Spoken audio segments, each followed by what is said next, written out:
storytelling news for us, and we always know what's happening. We act, we play, we dance, we sing from 9 to 10 on Saturday morning. Youth on the go. Whoa. Let's start the show. Youth on the go. Whoa. Let's start the show. Whoa. Let's go, let's go, let's go. Let's go, let's go, let's go, let's go. Good morning to all of our radio listeners or viewers via Von Radio's Facebook page and YouTube channel, and welcome to this edition of Youth on the Go here on Von Radio. I am Zahnela Claxton from the Ministry of Education et al., and as usual, it is a pleasure to be here this morning with all of you. It is a beautiful and sunny morning here on Nevis, and we are always elated to have an opportunity to share with you, all of our listeners, all of our viewers, as it relates to what is currently happening within our ministry and what can directly impact or affect our young people here on Nevis.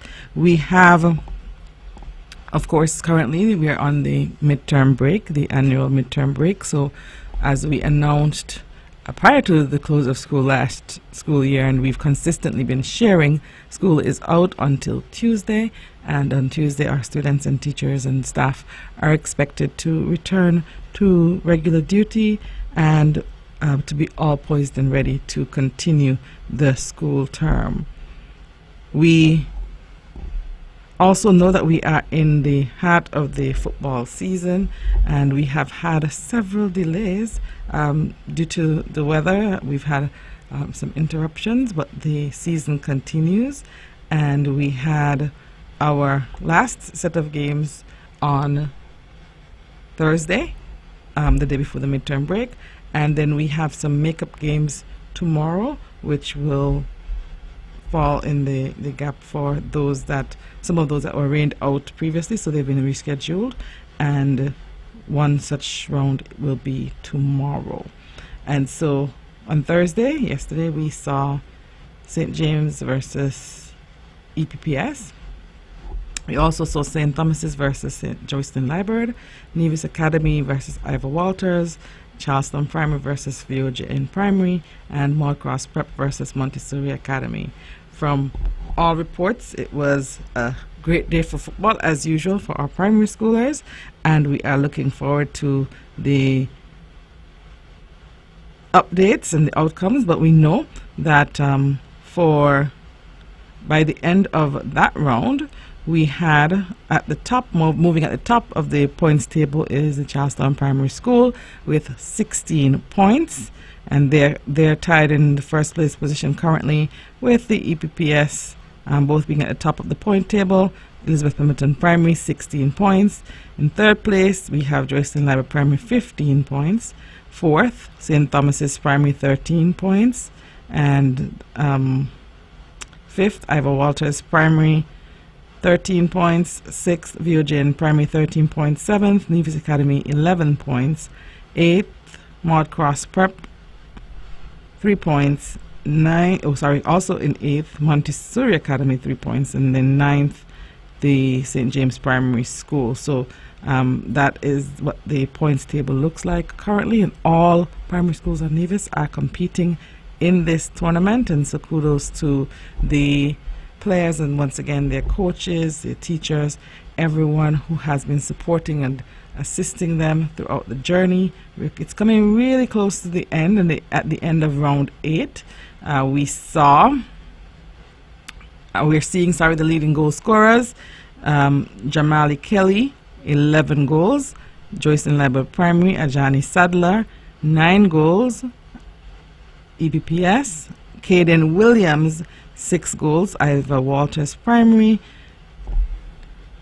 Xander Nisbet VOJN 5 goals, Josiah Mead Charleston Primary 5 goals, Israel Webb St. Thomas's Primary 5 goals, Bentley Stewart VOJN Primary 4 goals, Ezekiel Dickinson St. Thomas's Primary 4 goals, and Elijah Rivers Nevis Academy 4 goals. So that's the end of round 8, which we finished on Thursday, and so we are going into the continuation of round 7. As you know, round 7 started, and we had, I think, two completed games on that day, and we were not able to continue due to the inclement weather.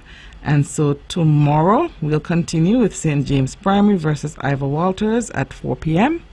We'll also see at 5 p.m. Drayson Liburd versus Elizabeth Pemberton Primary, and we'll see Charlestown Primary versus St. Thomas's Primary at 6 p.m. I repeat, tomorrow at the ETW Park, 4 p.m. St. James Primary versus Ivor Walters Primary, 5 p.m. Drayson Liburd Primary versus EPPS, 6 p.m. Charlestown Primary versus St. Thomas's Primary School.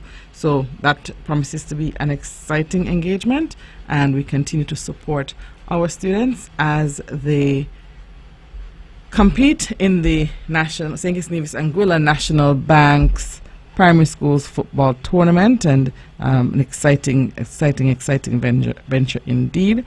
In short order, we will also see some games from the secondary schools, and that fixture will be shared out in short order, as I said.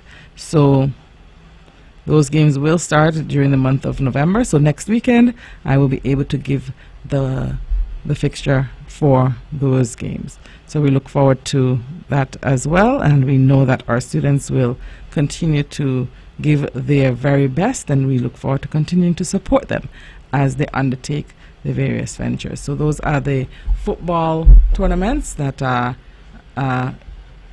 held under the auspices of our ministry, the department, a collaborative effort between the Department of Sports and the Department of Education.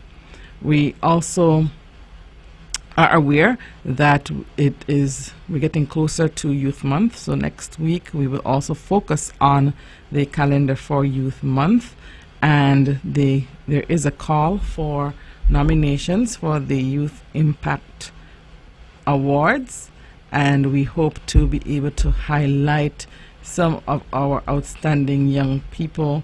This award is for young people who are over the age of 18.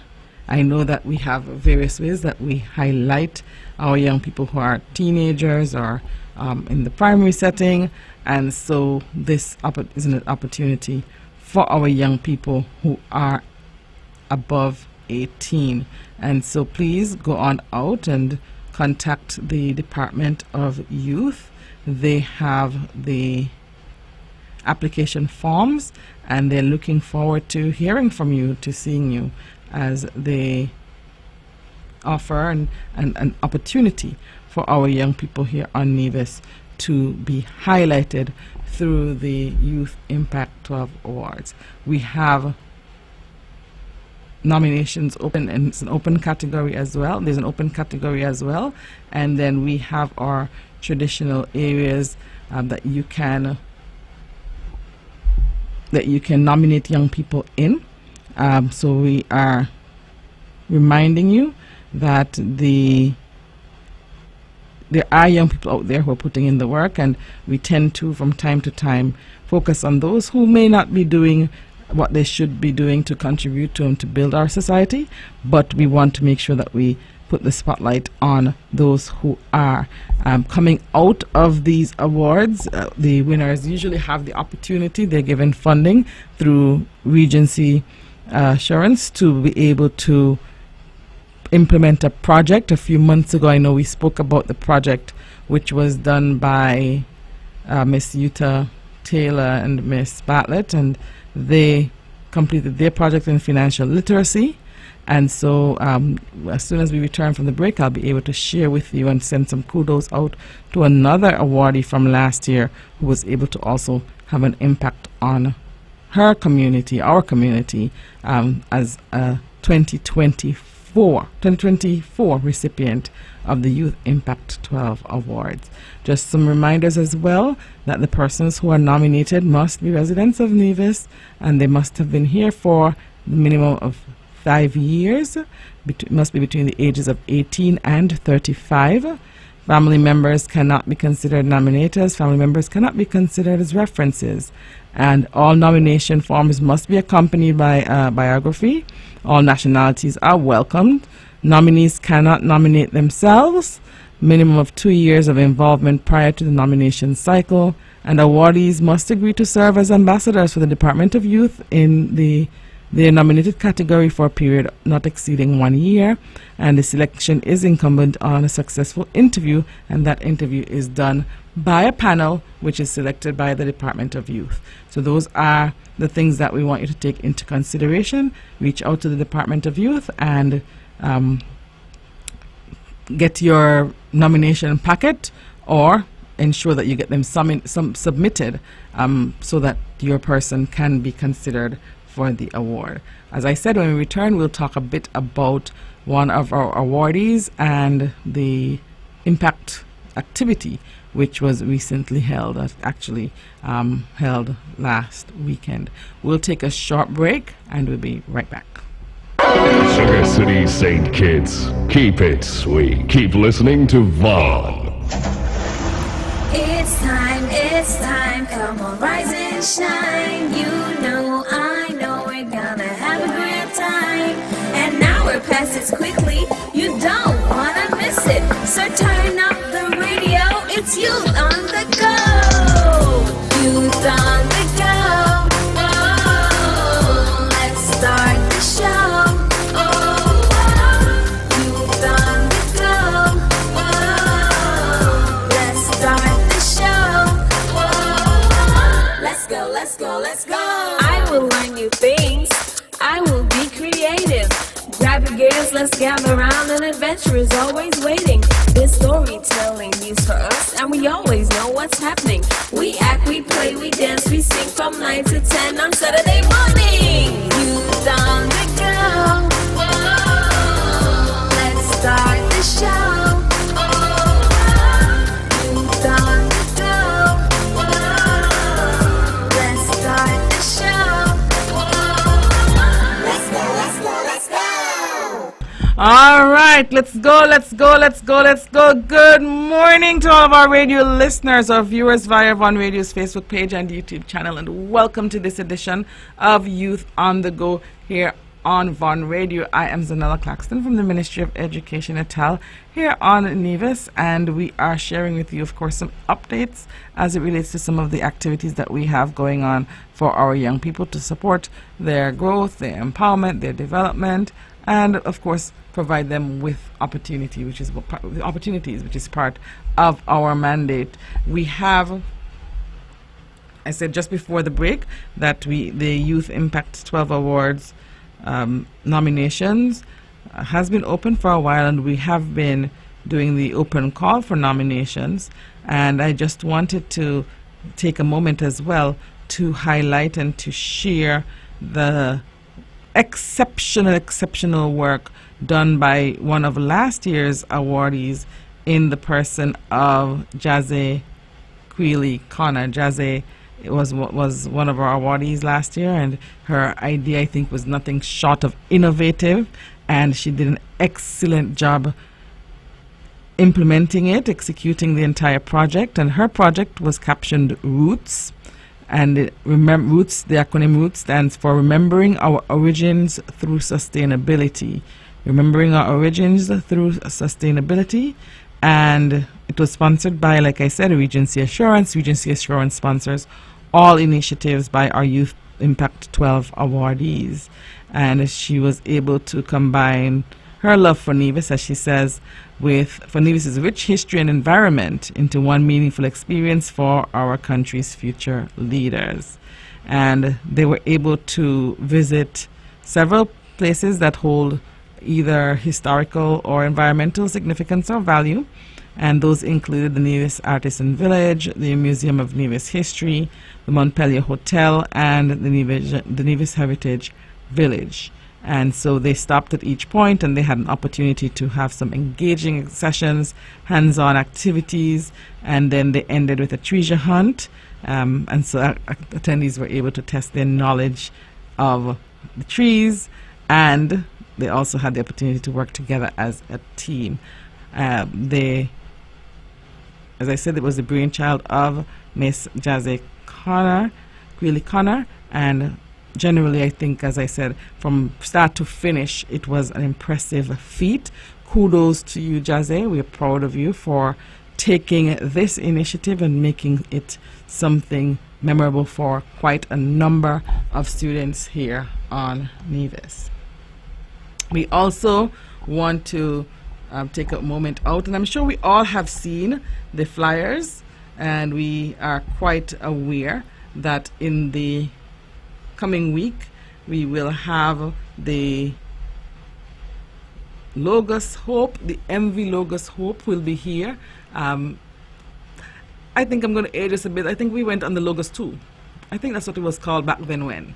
But the Logos, of course, is an international book ship, and they're visiting Bastia next week from October 30th to November 4th. It is the world's largest floating book fair, with over 5,000 different titles of books for sale, and those books include children's books, educational books, novels, books based on cooking, sports, business, family, and Christian books and Bibles. And the book fair is, of course, open to the general public, and we know that we will have some students who will be also visiting the boat. I know in the last time, I want to believe the last time it was here, I was not that old. I'm trying to remember if I was a student or not. But the last time it was here, it was like such an excitement, and as a book lover, I actually went twice. I went with my school, then I went back again, because I'm always intrigued and amazed by the number of books which can be found on the Logos. This time, as I said, it's the MV Logos Hope. And so, parents, it is an opportunity. I know that we're all in the digital age, and maybe books don't excite us as much, but for me, being surrounded by books is indeed a great pleasure. And so I hope that your children can experience it, and it can be a good opportunity for you to take them through and have a bonding experience as well. The ship actually has over 300 volunteers who represent more than 65 countries, and they've already visited the countries around the world. So this floating library actually navigates the world, and it is our turn, and we don't want to be left out. So as I said, please make sure that you take your children if they do not get the opportunity to go with their schools. Unfortunately, we will not be able to go to or take every child to the boat, because there are so many different levels, so many schools, but there are some classes that will accommodate visits to the Logos Hope this week. So please make sure that you take advantage of it, and we look forward to hearing about the adventures and the updates. And I know that parents love their status updates, so that's a good thing to be updating on. It's a memory that they'll be able to take through the rest of their years. As I said, I've been on the Logos more than once, so I know that it is a memorable experience.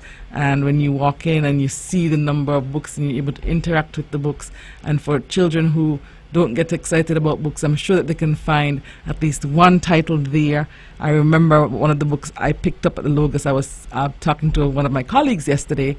There is a book that is entitled The Teacher Who Couldn't Read. And I got that book from the Logos 2 back then. And I still remember the title, and I actually read the book. And so it talks about a teacher who could not read and his experience and how he was able to become a teacher without mastering the art of reading. And by the title alone, it was interesting for me, even as a student, and I purchased the book. And it is the story of John Corcoran, and he tells his an autobiography. He tells his story of how he was able to do that. And that is a memory that I have that has carried with me even to now. And so I know that, as I said, your children will be able to develop very, very important memories and experiences visiting the Logos too. And you can make it an all-out engagement or interaction going from there. So the Logos 2 is the place to be this upcoming week to get your children engaged in this activity. So please, parents, as far as possible, you have from the 30th, which is next Thursday, and they'll be there until the following Tuesday. So they'll be at the port in Bastille for the entire weekend. If we can find some time to stop by with our children, make it a play date day for your family members, or whatever you can do, whatever is possible. We encourage you to make that an exciting adventure for our students. So we thank you in advance for creating that memory. As we said, we will try on our end, the teachers will try on their end to see how many groups can visit the Logos, but we just wanted to make sure that you're aware that the Logos Hope, will be here this weekend, this upcoming weekend into the weekend, and it's open to the public, so you have every opportunity to visit.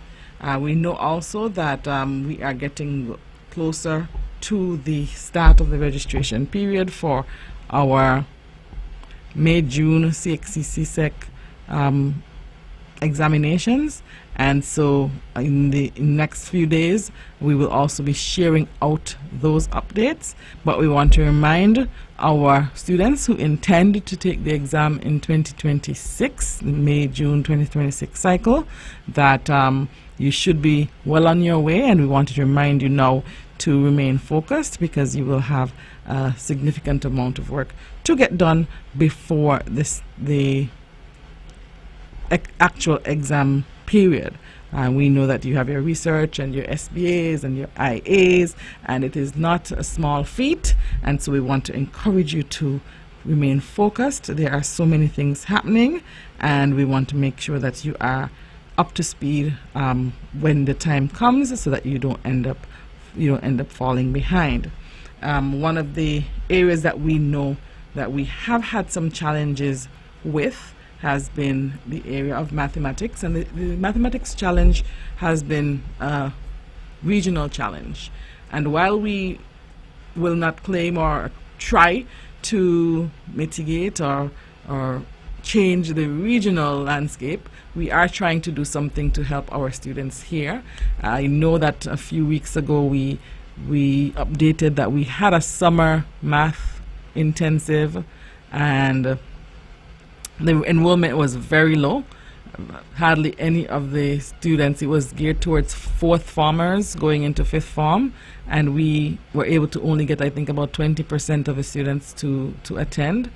We have put other measures in place, and so we're encouraging parents, and just by way of information to the general public, the representative from the department visited the fifth form parents and had a meeting with them during one of their scheduled meetings to share the opportunity that we have in place. But just for information for the general public, in addition to the camp which was held during the summer, every Monday evening between 7 p.m.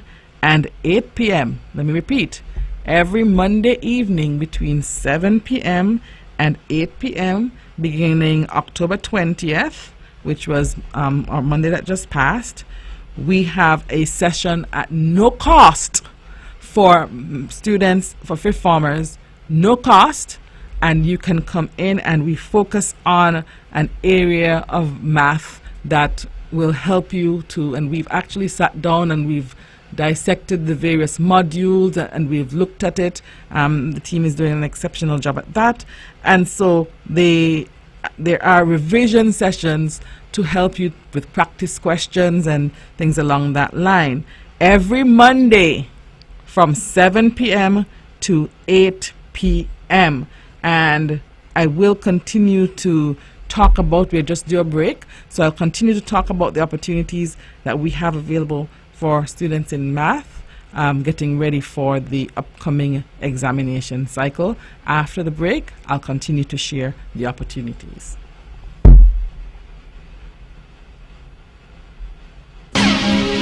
When VON vibrates, the whole Caribbean must shake. 860 AM, the powerhouse. It's time, come on, rise and shine. You know, I know we're gonna have a great time. And now we're past it quickly, you don't wanna miss it. So turn up the radio, it's Youth on the Go. Youth on the Go. Oh, let's start the show. Oh, Youth on the Go. Oh, let's start the show. Oh, let's go. I will learn new things. I will be creative. Grab your gears, let's gather around. An adventure is always waiting. There's storytelling news for us, and we always know what's happening. We act, we play, we dance, we sing from 9 to 10 on Saturday morning. Youth on the Go. Oh, let's start the show. Oh, Youth on the Go. Oh, let's start the show. Oh, let's go. Let's go. Good morning to all of our radio listeners or viewers via Von Radio's Facebook page and YouTube channel. And welcome to this edition of Youth on the Go here on Von Radio. I am Zahnela Claxton from the Ministry of Education Natal, and I have been sharing some updates with you. We started off with football. We've also been talking about just before the break, the opportunities that we have available for our students in the area of mathematics, especially targeting those who will be sitting the exam in the upcoming 2026, May-June 2026 exam cycle. It's our hope, and all of the initiatives are to support what is currently being done in the classrooms at school. So they are not in silo. They are to support what is being done within the classrooms. Just before the break, I shared that we have mathematics revision sessions for fifth formers. There is no cost. Every Monday from 7 p.m. to 8 p.m. And we selected that time slot because we are aware that students have various things that happen after school. So we went with Monday evening, 7 p.m. to 8 p.m. And there is a flyer that's available that we'll continue to reshare, but it has the scan code to allow students access to the session, 7 p.m. to 8 p.m. on Monday evenings. That's one initiative that is supporting the summer camp, or as a follow-up to the summer camp that took place in July 2025. In addition to the sessions, we also have a monthly assessment that focuses on focus on different modules for the exam. The exam is of course divided into modules, and we have each month an assessment. The students in fifth form complete the assessment, and we are trying to gauge mastery of the various topics. And so the hope is, once again, as we continue to provide interventions, the teachers are also continuing with teaching and learning, the regular teaching and learning. This information will help us to know by the end of the year what we need to focus our attention on a little bit more deliberate instruction in the areas that students are still struggling. So we had the first assessment already, and I think the second assessment should be in this upcoming week. I will have to check in with the team, but each month, at the end of each month, there will be a different topic. The data is processed. The teachers then get a chance to look to see how students are doing on each module and whether they have to go back and reteach a particular module. So that is one of the initiatives that we have implemented to try to support and to increase the low math scores that we have been seeing for the last few years. We are also trying to put measures in place, because while we are responding to the gaps that we're seeing at the top, it's also important for us to ensure that foundationally we're doing the work as well, so that those students who are coming up through the system can have the foundational knowledge and skills. And while it is a work in progress, the intention is to continue to shape in that regard. So we're also taking a look at the entire process and what we can do to provide support for our students. And then we are also taking coming out of all of the interventions that we'll be doing this term. At the end of the term, we'll continue with the math camp, and we have said to parents that this will be happening. We've given the dates, so parents are aware, and we're encouraging you, family members who have children who are currently in fifth form, to also encourage their parents to ensure that they are present during the math intervention camps in the Christmas break. So we're telling you early. Well, they'll start during the last week of school and just go a little bit into the Christmas break. Parents have the dates as well, but it helps us to really capture the data and to plan to see, well, where we are and what we can do to get them over that last hump if we need to. So I know that it still takes a village, it still takes the community, it still takes all of us, and so we wanted to make sure that you, the general public, is aware of the various interventions that we're doing to provide the support for our students, with the hope that you will provide the same supports by encouraging them to be part of the processes currently available.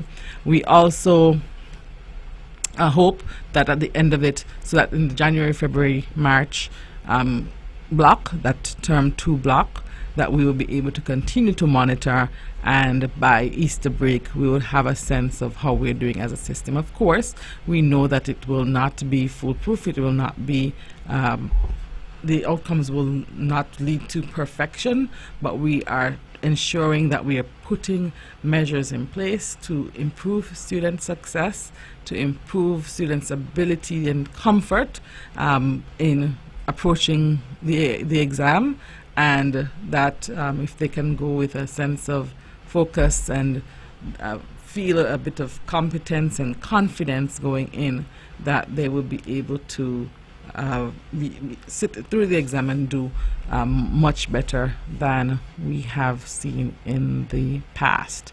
So we want you to support us as we try to mitigate, as we try to prepare, as we try to support our students for the upcoming examination cycle.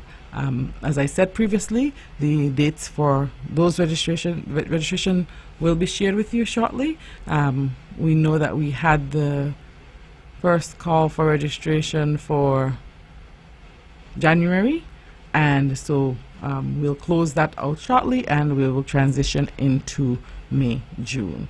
So those are our updates as it relates to the upcoming examination cycle, and we hope that our parents, that our children really take advantage of these opportunities, because viewers and listeners, the reality is that sometimes there are opportunities out there and we don't take advantage of them, we don't access them, and sometimes we are comfortable. Sometimes, students say, oh, I don't need it, and one of the things that we noted is that some students say, oh, I think I'm good enough, I don't need to do the intervention.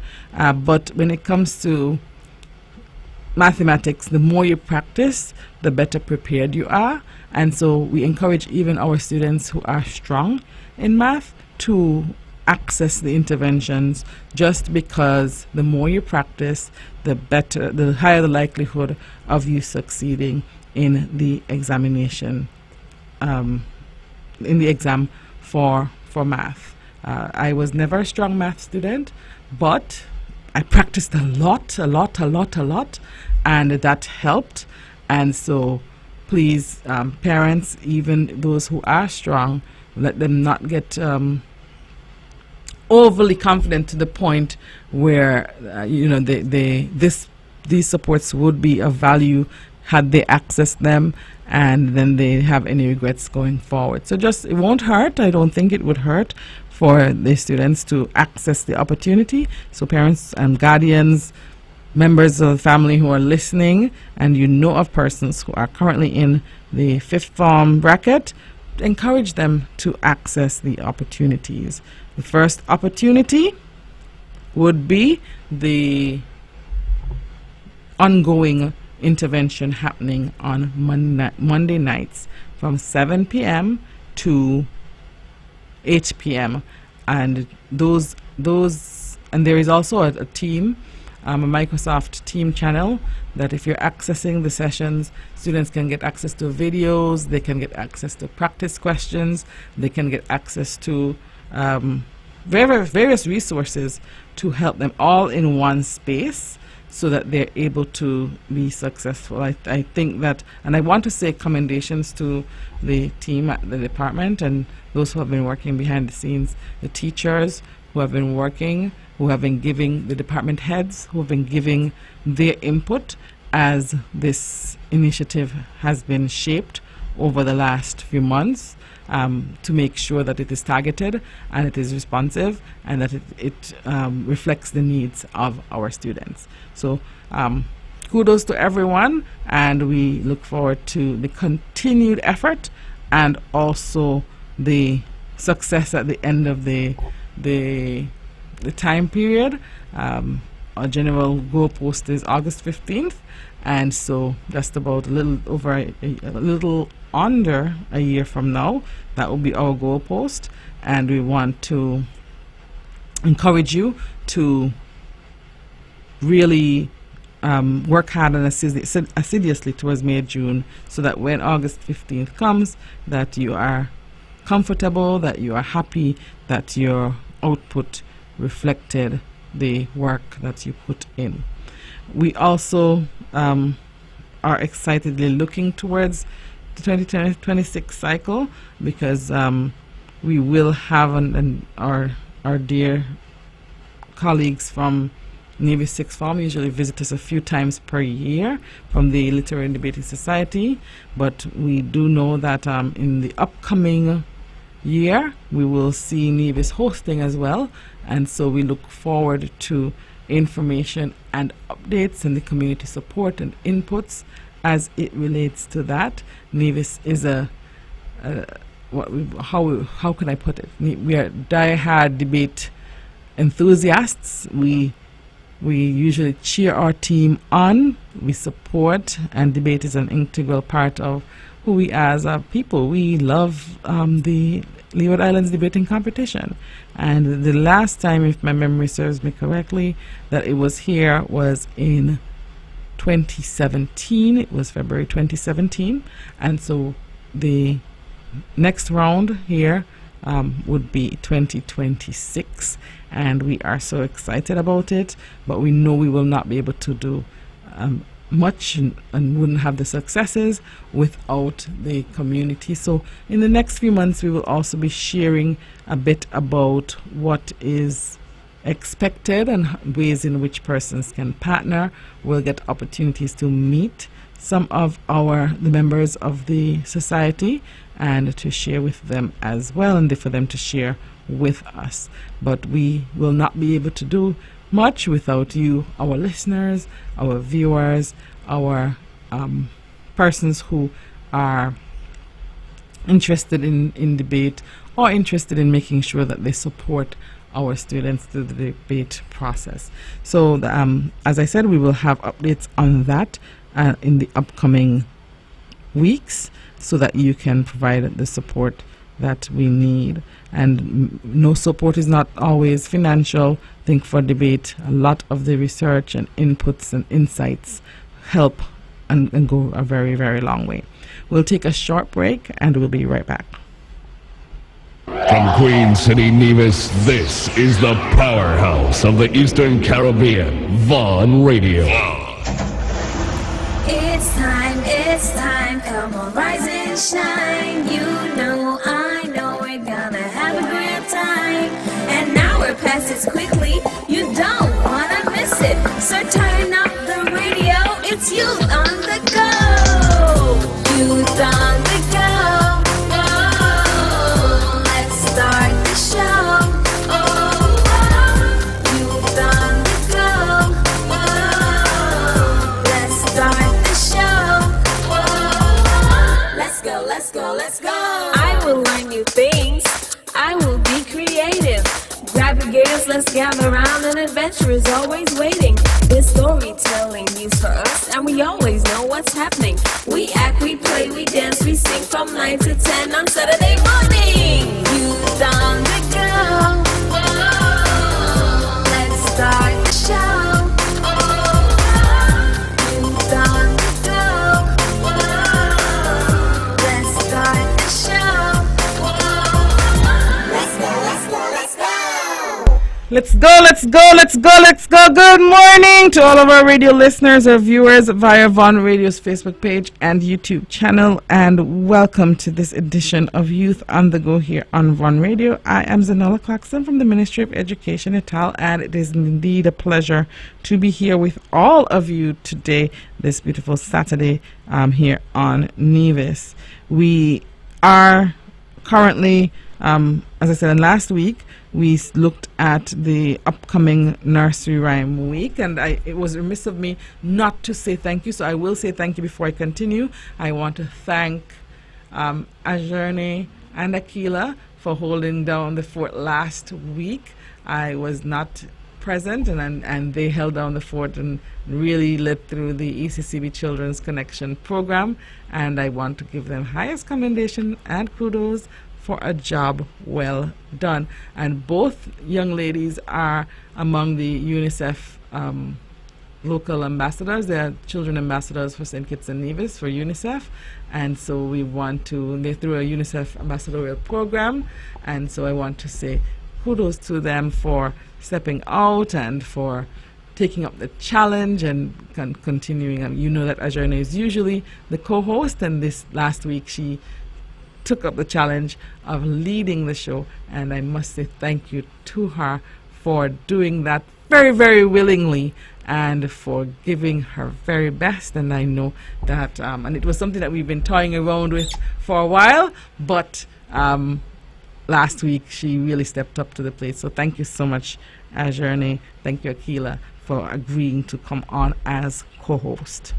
Last week we also shared the upcoming Nursery Rhyme Month. Now, we started off, and International Nursery Rhyme Week is usually held in November, but the Early Childhood Unit at the department indicated that they didn't think that we had enough time in a week to really focus on the nursery rhymes, and so they asked to continue to expand it or extend it a bit, and so they're going to be doing Nursery Rhyme Month, and so the entire month of November will have various nursery rhymes of focus. In week 1 we will have Mary, Mary, Quite Contrary. Mary, Mary, Quite Contrary. I remember that one from my nursery rhyme days, but that will be in week 1. In week 2, Starlight, Star Bright. In week 3, we'll see Teddy Bear, Teddy Bear. And in week 4, we'll see London Bridge is Falling Down. So those are the nursery rhymes of focus for the upcoming Nursery Rhyme Month. Week 1, Mary, Mary, Quite Contrary. In week 2, Starlight, Star Bright. In week 3, Teddy Bear, Teddy Bear. And week 4, we'll see London Bridge is Falling Down. And so, parents, I know that you often get excited. It's always an exciting time. I love Nursery Rhyme Week. The children get to be exposed to nursery rhymes. And nursery rhymes are not a thing of the past. They're a thing of the present and a thing of the future. And our children need to learn their nursery rhymes. It helps them. Last week we spoke to some of the benefits of teaching nursery rhymes, some of the benefits of including nursery rhymes into your conversations even at home. And why are we sharing all of this with you? It's because we want you to supplement, to support the work that is being done at school during Nursery Rhyme Month, parents, by focusing on nursery rhyme at evenings as well, during bath time, shower time, dinner time, just before bed. You can also focus on the nursery rhymes. Nursery rhymes can replace story time for those who have their story time just before bed, or on the way to school. While you're driving, the children can be allowed to say the nursery rhymes, and you can ask them questions because it helps, and we spoke to the benefits, as I said last week. But there is extensive research which is done on the value of nursery rhymes for language development, for socialization, and for building various concepts, not just reading concepts, but we've seen proof of the exposure to an introduction to math concepts, to creativity and dramatization, the arts, and to provide support for the students. We've also seen where we have the opportunity for physical development, and as I said, social and emotional development as well. So when children hear nursery rhymes, they hear sounds, vowels, and consonants that make them up. They learn how to put these words together to make these sounds together to make words. And the introduction to sounds, parents and guardians and listeners, is foundational for language development. They're also able to practice the pitch and the volume, because for some parts of it we speak a little softer, more high-pitched, in voice inflection, and the rhythm of language. For example, when you're finished, you say, well, how many sounds did you hear when we asked this question? Do you sound different when you're asking a question to when you're telling a story? Is there a difference? And they start thinking about how your voice inflects. And now they won't think about a concept such as inflection, but these are the concepts that we introduce children to through nursery rhymes. And they also, as I said, hear new words. And so words like, with Jack and Jill went up the hill to fetch a pail of water. And so most children don't know what a pail is, so you can talk about what is a pail. Some might say a tub, some may say a bucket, some might say they don't know. And so you liken a pail to a bucket. It's another word, and you think of synonyms and those types of things that you might not be able to introduce them to. And we're not saying that we're trying to introduce them to complex terminology, but we're introducing them to level appropriate concepts.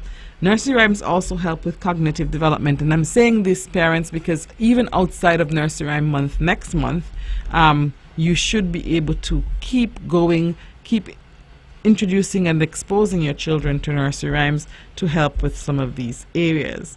Nursery rhymes basically are patterns, and they help children to learn and easily recall and memorize information.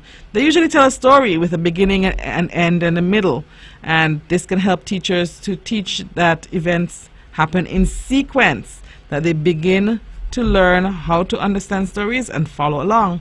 Nursery rhymes use patterns and sequence, so children begin to learn simple math skills as they recite them. And many of them have numbers in them. Some have counting concepts and other math words that children need to learn, such as size and weight. And so you also see introduction to concepts such as alliteration, goosey goosey gander. We see onomatopoeia, ba ba black sheep. We see imaginative imagery. We see children hearing and acting out these rhymes that the characters are doing, so it helps with their brain development. I don't think many of us have noticed that, but it is the reality. We also get support in physical development. Children develop their mouth and tongue muscles by using the different sounds in the rhyme. So rhymes help to develop their the way they form their words and the muscles needed to do so. They involve movement that help with coordination, especially when we incorporate dramatic play. Children use their whole bodies to act out nursery rhymes, and they love to do it. It's fun for them, but it also helps with their physical development. And as I said, nursery rhymes help with social and emotional development. Sharing rhymes provides a safe and secure bond between parents and children, between teachers and children, between children and their peers. The positive physical interaction between the parent and the child, or between children during clapping rhymes, is important for social development. And funny nursery rhymes allow children to develop a sense of humor, because they get a sense, is that real? Is that funny? And so they learn to really understand humor. The nursery rhyme characters experience many different emotions, and this helps children to also identify their own emotions, even through the rhymes, and understand that that other persons have emotions as well. The characters, when children act out nursery rhyme stories, they hear, they learn to imagine, they get a chance to be creative, they get a chance to express themselves. Nursery rhymes teach history, ring around the rosy, and connect children to the past. So the benefits are extensive, and we know that persons might see nursery rhymes as something that are silly, but they really go a long way in building children, and we want to encourage your parents to do so, not just during Nursery Rhyme Month, but as part of your general interactions with your children. We spend a lot of time handing them the tablet and foundational knowledge and foundational skills. We always tell parents are children's first teachers. Even before they go into a formal school setting, those engagements and interactions help to build a foundation. The tablet cannot do it for you. The tablet can help you, parents, because if you struggle with knowing which nursery rhymes or how to engage, you can use the tablet to help you. But the one-on-one interaction, the interaction within the home or within familial circles is what children need to build that sense of socialization. So week 1, Mary, Mary, quite contrary. Week 2, Starlight, Star bright. Week 3, Teddy Bear, Teddy Bear. Week 4, London Bridge is falling down. And so we are just about at the end of our show for today. But before I go, I must remind you of the games for tomorrow. We have to continue. I think they're from round 7, if my memory serves me correctly. And so we're continuing those games that were not played due to the inclement weather. So at 4 p.m. we have St. James Primary versus Ivor Walters Primary. 5 p.m. Drayton Library Primary versus EPPS. And 6 p.m. Charleston Primary versus St. Thomas's Primary. And just by way of information, I think that every single game will have some impact on the current point standing. So whatever the outcome is for any particular game, it will impact the point standing. There is no team that is out there that we can say will have to retain any particular position. So every game goes towards impacting the point standing, and also most of all towards developing our students, giving them more exposure. So we look forward to an interesting game tomorrow, a wonderful week, and we wish you all a wonderful week until we meet again next Saturday. With all the power from the top.